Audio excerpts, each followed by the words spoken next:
Hello there everyone, and welcome to the Timeless Tulips Layering Guide video. First up, I've stamped the images from the stamp set onto some white cardstock using black ink.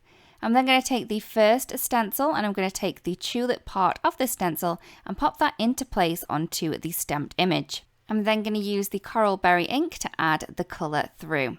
Once that's done, I'm going to move that stencil up slightly. You can see it's just going to nestle in onto all of those leaves that we have on the right hand side.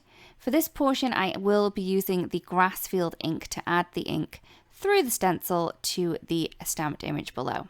Once that's done, I can move that stencil over again and just pop that into place onto the other part of the leaves. And again, for this one here, I will be using the grass field ink to keep the same colour of the leaves throughout this image. Once that's done, I can turn that stencil around and we're going to add on the paper that we have on the bouquet. And for this, I'm just using some espresso ink and a small blending tool to add the ink.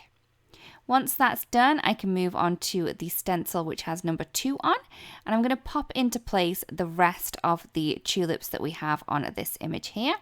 So for these flowers, I will be using ruby red ink to add those in. So I'm just going to use a small blending tool to add the ink through the stencil. You could use whichever blending tool that you do find works best for you.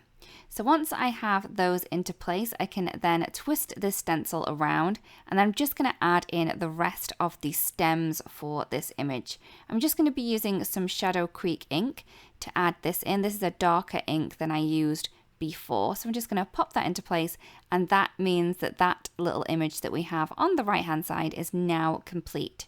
I'm going to move on to the second image, and I'm just going to pop the vase into place. And for the vase, I am going to be using the Volcano Lake ink. I did use a really light kind of coat for this one, but you could add a different colour if you wanted to.